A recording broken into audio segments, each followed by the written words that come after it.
ఎవరైతే M Tech, ME, M Pharmacy, architecture, graduation level ఫార్మాడీలో full time course గనక పీజీ చెయ్యాలి అనుకుంటున్నారో వాళ్ళందరికీ కూడా తెలంగాణలో తెలంగాణ పీజీఈ సెట్ 2026 అయితే నోటిఫికేషన్ రిలీజ్ చేయడం అయితే జరిగింది. అయితే ఇప్పుడు ఎలా అప్లై చేయాలి, ఎంత ఫీజు కట్టాలి, మినహాయింపులు ఉంటాయా, ఎగ్జామ్ ఎలా కండక్ట్ చేస్తారు, అసలు ఇప్పుడు పీఈ సెట్ రాసి ఎంటెక్ జాయిన్ అయ్యి కాలేజీకి వెళ్ళకుండా మేనేజ్ చేయొచ్చా, సో ఇలాంటివన్నీ కూడా అడుగుతూ ఉన్నారండి. దాని గురించి చెప్పబోయే ముందు ఇంతవరకు ఈ ఛానల్ సబ్స్క్రైబ్ చేసుకుని వాళ్ళు సబ్స్క్రైబ్ చేసుకొని ఈ వీడియోని లైక్ చేసి షేర్ చేయండి. మీకు గనక నాతో మాట్లాడాలనుంటే కాల్ మీ 4 ద్వారా కాల్ చేయండి. తెలుగు ఇంజనీరింగ్ ఎడ్యుకేషన్ టెలిగ్రామ్ ఛానల్లో జాయిన్ అవ్వండి.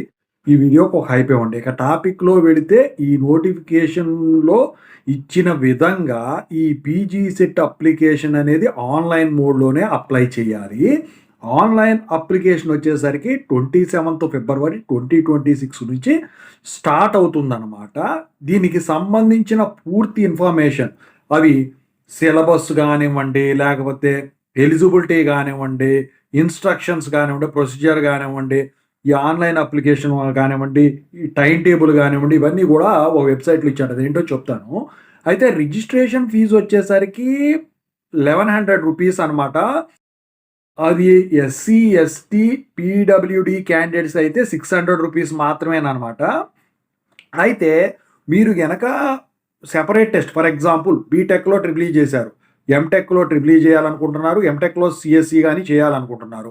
ఎంటెక్ ట్రిపుల్ ఈ రాయటానికి ఒక రిజిస్ట్రేషన్ ఆన్లైన్ అప్లికేషన్, సిఎస్సి రాయాలనుకుంటే దానికో సెపరేట్ అప్లికేషన్, సెపరేట్ ఫీజు, దేనికి దానికి ఒక్కొక్క టెస్ట్కి ఒక్కొక్క ఫీజు కట్టాల్సి ఉంటుంది. అయితే ఎగ్జామ్ ఎలా కండక్ట్ చేస్తారో అని చెప్పే ముందు ఎగ్జామినేషన్ డేట్స్ వచ్చేసరికి 28 మే 2026 నుంచి 31 మే 2026 వరకు ఈ ఎగ్జామ్స్ కండక్ట్ చేస్తారు. ఈ ఎగ్జామ్స్ ఎలా కండక్ట్ చేస్తారు అంటే కంప్యూటర్ బేస్డ్ టెస్ట్, సిబిటి విధానంలో ఈ ఎగ్జామ్స్ అనేవి కండక్ట్ చేస్తారు. మరి రిజిస్ట్రేషన్ ఫీజు ఎలా కట్టాలి?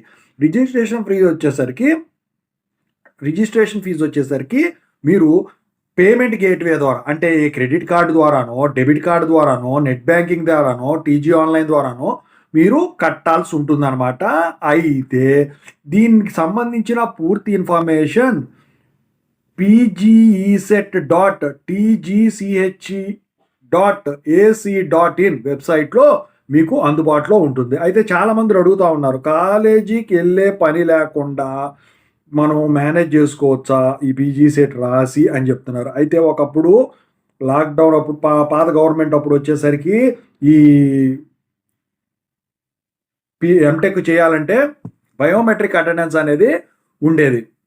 ఇప్పుడు ఆ బయోమెట్రిక్ విధానం అనేది లేదు. అయితే మీరు గనక ఏదైనా కాలేజీలో జాయిన్ అవ్వాలి అనుకుంటే పీజీ సెట్లో పెడితే సీట్ ఎక్కడ వస్తుందో తెలియదు. ఎందుకంటే కన్వీనర్ కోటాలో 15 ఉంటాయి. 18 సీట్లలో 12 సీట్లు మాత్రమే మీకు దీనికి కౌన్సిలింగ్లో ఉంటాయి. మిగతా 6 సీట్లు ఇవి మేనేజ్మెంట్ ఉంటాయి నాకు తెలిసి.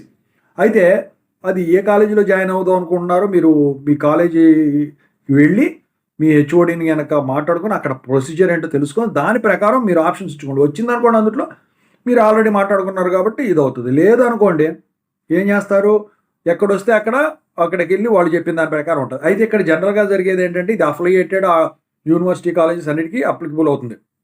అయితే అఫిలియేటెడ్ కాలేజీల్లో కానివ్వండి, ఇప్పుడు ఎక్కువ శాతం అఫిలియేటెడ్ కాలేజీలు కూడా అటానమస్ లైన్ కానివ్వండి. మరి ఇప్పుడు వచ్చేసరికి క్లాస్ వర్క్ అనేది పాత కాలేజీలు ఎప్పుడో మంచి వాల్యూ ఉన్న టైంలో అటానమస్ అయిన కాలేజీలు, బ్రాండెడ్ కాలేజీలు, నాకు ప్లస్ ఉన్న కాలేజీలు, ఎన్బిఏ అక్రిడేటెడ్ కాలేజీలు ఉంటాయి. సో వాటిలో ఏం చేస్తారంటే వీళ్ళు 2 years కూడా ఎంటెక్కి కాలేజీకి రావాల్సిందే. ప్రాజెక్ట్ వర్క్ కూడా చేపిస్తారు, క్లాస్ వర్క్ కూడా జరుపుతారు. ఎందుకంటే వాళ్ళన్నీ కూడా ఏఐసిటి నోమ్స్ ప్రకారం ఫాలో అవుతారు. చూపించడానికి అయితే ఫాలో అవుతారు, కానీ క్లాస్ వర్క్ కూడా జరుగుతుందండి ఆ కాలేజీలో. ఇక కొత్తగా ఏర్పడినటువంటి అఫిలియేటెడ్ టు అటానమస్ కాలేజీలు ఏవైతే ఉంటాయో మరి వాటిల్లో వచ్చేసరికి కొన్ని కాలేజీలు ఏమో ఎంటెక్ క్లాసులు నడుపుతారు, వాళ్ళకి స్టాఫ్ అవైలబిలిటీ ఉంటాయి. కొన్ని కాలేజీలు ఏంటంటే క్లాసులు నిర్వహించకుండా మామూలుగా exams for example mid exams రాయాలి అప్పుడు వచ్చి రాసుకోవాలి, లేకపోతే ల్యాబ్స్ అప్పుడు రావాలి అప్పుడు వచ్చి రాసుకోవాలి, సెమినార్ అప్పుడు రావాలి అప్పుడు వచ్చి చెప్పుకోవాలి, ఎగ్జామ్స్ అప్పుడు రావాలి అప్పుడు వచ్చి రాసుకోవాలి. అలా ఉంటుందన్నమాట. అటానమస్ అయినా అఫిలియేటెడ్ అయినా కాలేజీని బట్టి ఈ క్లాస్ వర్క్ అనేది మారతా ఉంటుందన్నమాట. అయితే మధ్యలో వీళ్ళు ఏం చేశారంటే ఈ బయోమెట్రిక్ అటెండెన్స్ అనేది ఇంప్లిమెంట్ చేయడం వల్ల ఏమైంది, అప్పుడు క్లాసులు జరిగినా జరగకపోయినా ఇప్పుడు ఏదైతే విధానం నేను చెప్పానో దాని ప్రకారం చూసుకుంటే ఇప్పుడు క్లాసులు జరిగే వాటికి అనుకోండి అటెండెన్స్ ఇచ్చి మళ్ళీ క్లాసులు అయిపోయింది అనుకోండి సాయంత్రం పూట కూడా వేసి వెళ్ళిపోయేవాళ్ళు.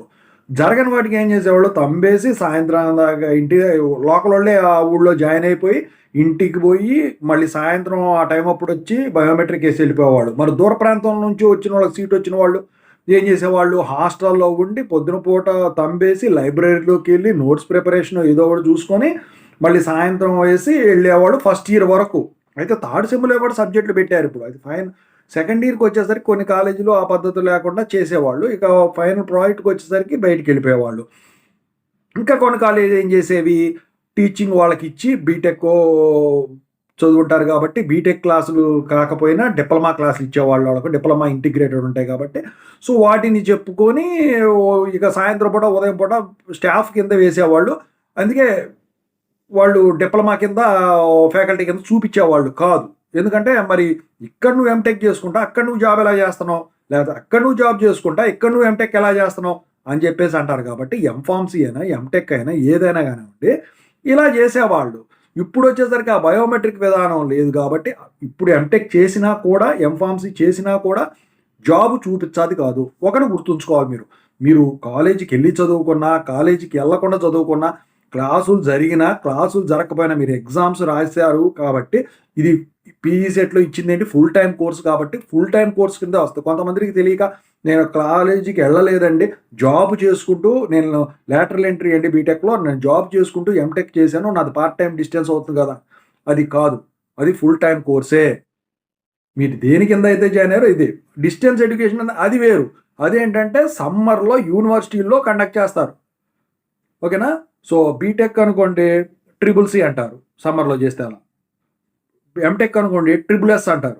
మరి ఇప్పుడు ఈ ట్రిపుల్ ఎస్ కండక్ట్ చేస్తున్నారు లేదో ఈ మధ్యకాలంలో అంత పెద్ద టచ్లో లేని ఇవి ఇప్పుడు అంత ఇది జరగట్లేదు అనుకోండి, మరి నాకు గుర్తులేదు. సో ఇంతకుముందు అయితే ట్రిపుల్ ఎస్ ఉండేది. సో అది డిస్టెన్స్ ఎడ్యుకేషన్ కింద వస్తుంది. ఇది మాత్రం మీరు బీటెక్ ఎలా చదివారో డిప్లొమా ఎలా చదివారో అలాగే మీరు ఎంటెక్ కూడా చేసినట్టే. ఎంఫార్మసీ అని ఏదైనా కాలేజ్కి వెళ్ళలేదు ఇది అంత ఇంటర్వ్యూలో మిమ్మల్ని అడిగాను అనుకో క్లాసులు జరిగినాయి అంటే క్లాసులు జరిగినాయి అనే చెప్పాలి. ఓకేనా. కాలేజీకి వెళ్ళేవారు అంటే కాలేజీకి వెళ్ళాననే చెప్పాలి. అంతేగాని నేను జాబ్ చేస్తూ ఉన్నా ఈ చదువుకున్నా అని చెప్పకూడదు. ఇంకోటి ఏంటంటే మీరు ఎంటెక్ కనుక సర్టిఫికేట్ కనుక ఎక్కడైనా ప్రొడ్యూస్ చేశారంటే వచ్చిన తర్వాత జాబులు వేరే జాబు కంపెనీ మారినప్పుడు మీరు చదువుతున్నప్పుడు ఎక్స్పీరియన్స్ ఏదైతే ఉంటుందో జాబ్ చేసేది ఆ ఎక్స్పీరియన్స్ యాడ్ అవ్వదు. ఇది గుర్తుంచుకోండి. ఇవన్నీ చూసుకొని లైన్ చేసుకోండి.